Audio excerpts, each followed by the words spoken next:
Assalamualaikum warahmatullahi wabarakatuh. Hai students, ketemu lagi bersama Miss Izas di Chemistry Lessons. Jadi pada pertemuan kali ini kita akan bahas salah satu teori dalam kimia yang menarik nih. Nah itu apa? Betul sekali, teori tumbukan. Teori tumbukan adalah salah satu materi pada bab laju reaksi. Jadi, pastikan kalian sudah mempelajari materi sebelumnya ya. Pernah nggak sih students bayangin gimana reaksi kimia itu bisa terjadi? Dan apa yang terjadi pada tingkat molekulnya? Nah, biar tahu bagaimana reaksi kimia itu terjadi, maka kita akan belajar pada teori tumbukan ini. Yuk simak! Nah, apa sih teori tumbukan itu? Teori tumbukan itu bisa digambarkan seperti peristiwa tabrakan antara dua mobil. Jadi, tabrakan antara dua mobil itu dapat terjadi ketika ada dua mobil di mana dia berjalan pada arah berlawanan dengan suatu kecepatan dan pada suatu titik mereka bertemu sehingga terjadi tabrakan. Nah, sama seperti itu teori tumbukan. Jadi, teori tumbukan itu adalah tumbukan yang terjadi apabila dua molekul atau lebih bersentuhan atau bertabrakan pada satu titik sehingga terjadi pertemuan antara dua molekul. Itu adalah teori tumbukan. Tapi pertanyaannya, apakah semua tumbukan yang terjadi pada molekul dapat bereaksi menghasilkan produk? Jawabannya tidak pasti. Analoginya seperti ketika kalian mau melemparkan bola basket ke dalam ring. Maka apa yang terjadi kemungkinannya? Kemungkinannya bola bisa saja masuk ke dalam ring. Tetapi ada kemungkinan lain, yaitu bola bisa saja kena ring tetapi tidak masuk ke dalam ring, dia memantul atau melewati ring. Itu kemungkinan bisa terjadi. Sama seperti itu. Tidak semua tumbukan dapat bereaksi membentuk produk. Nah, maka dari itu di sini dibagi menjadi dua tumbukan, yaitu tumbukan tidak efektif dan tumbukan efektif. Nah, kita bahas dari tumbukan tidak efektif. Dari namanya tumbukan tidak efektif. Berarti dari tumbukan ini dia tidak bisa menghasilkan suatu produk baru. Nah, selain ada tumbukan tidak efektif, kita bahas tumbukan efektif. Nah, apa sih itu tumbukan efektif?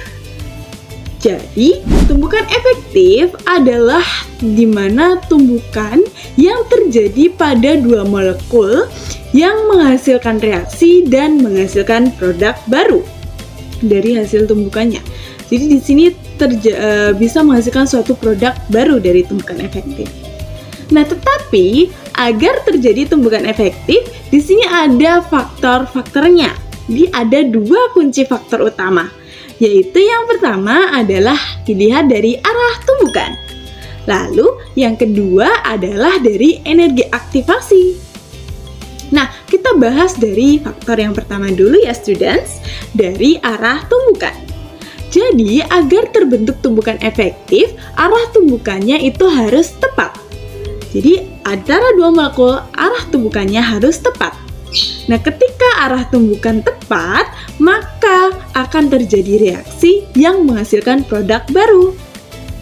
Lalu, bagaimana kalau arah tumbukannya tidak tepat?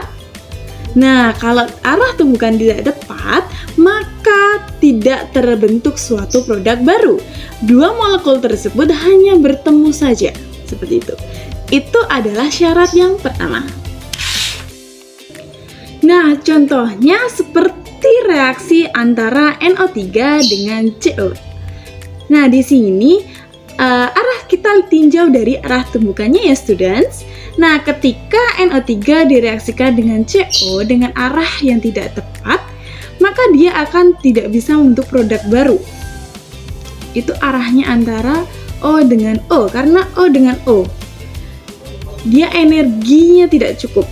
Lalu ketika posisinya diubah, ketika dengan arah yang tepat, posisi yang tepat, maka dia bisa membentuk suatu produk baru, yaitu NO2 dengan CO2.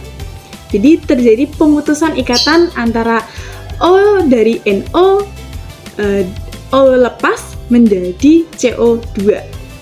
Seperti itu ya student. Faktor yang kedua yaitu apa?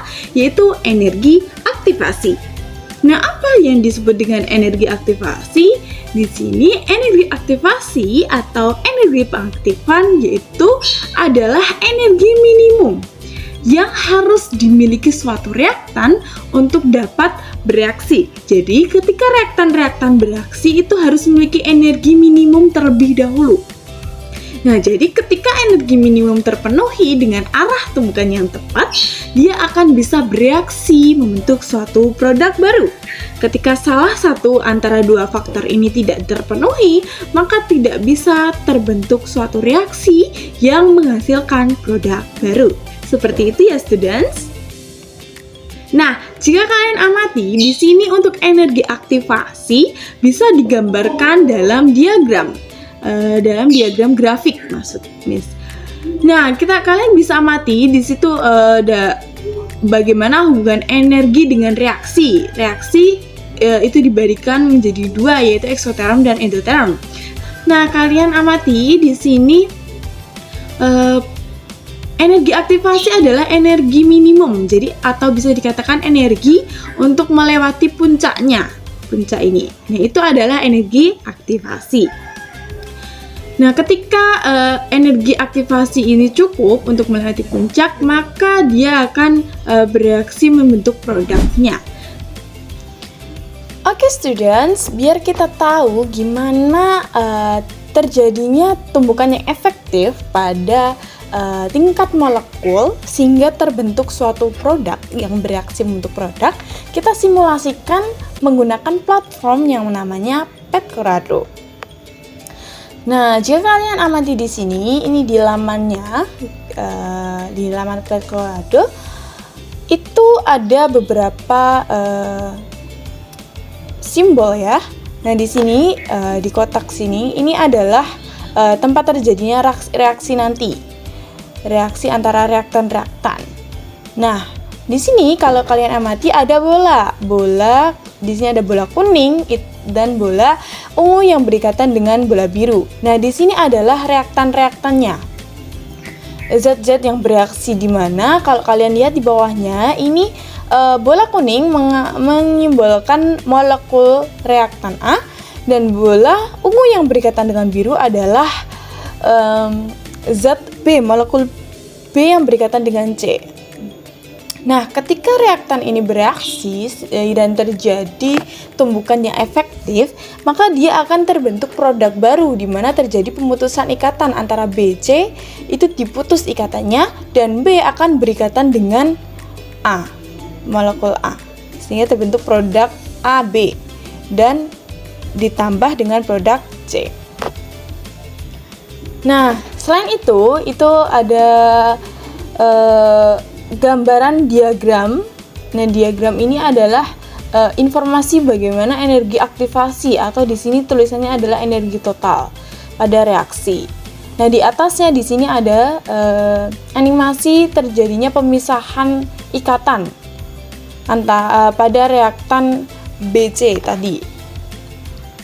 Nah, di sini di sebelah kanan ini ada pilihan peluncuran, ada tembakan lurus, ada tembakan bersudut. Nah, kita mulai yang pertama. Untuk terjadinya tumbukan efektif yang menghasilkan produk adalah syaratnya arah tumbukan yang tepat. Arah tumbukan yang tepat. Oke, coba di sini kita kasih arah tumbukan yang tepat. Kita tarik tuasnya. Ini tuas ya untuk menembakkan si bolanya. Kita tarik tuasnya. Nah, arah tumbukan yang tepat. Nah, jadi ketika arah tumbukan yang tepat, dia itu bisa membentuk suatu produk baru. Produknya itu yaitu terjadi pemisahan antara BC sehingga membentuk produk yaitu AB. Jika kalian amati di sini. Nah, ketika bertumbukan. Nah, itu faktor yang pertama yaitu adalah arah tumbukan yang tepat. Ketika arah tumbukannya yang tepat, maka terjadi reaksi yang menghasilkan produk. Nah, apa yang terjadi ketika arah tumbukannya tidak tepat, kita coba di sini tembakan bersudut.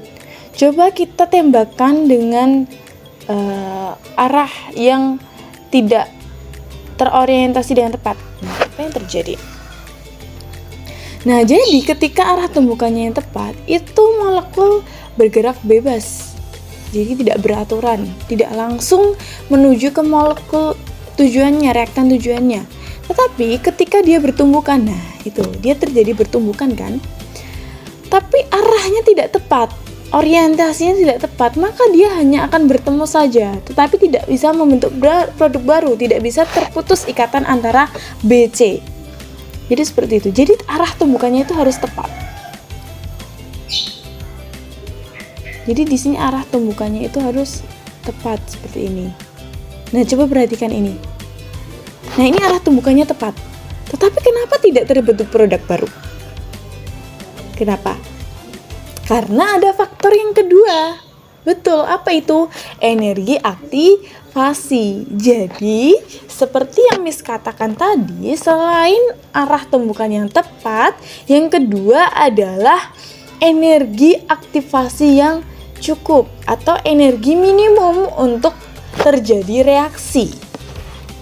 Nah, jika kalian amati di diagram ini, di sini tergambarkan energi aktivasi atau energi total itu adalah garis hijau ini. Nah, pada reaksi ini energi total itu tidak cukup. Dimana energi total atau energi aktivasi adalah energi yang diperlukan untuk mencapai puncak, untuk melewati puncak.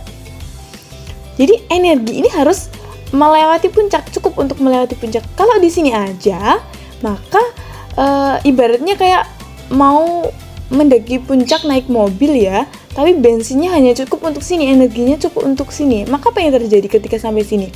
Dia akan kehabisan bensin dan mobil akan apa? Berhenti dan atau bisa turun kembali ke bentuk semula. Jadi dia hanya bertumbuk dan kembali tidak terjadi reaksi, dia kembali ke bentuk semula. Gitu.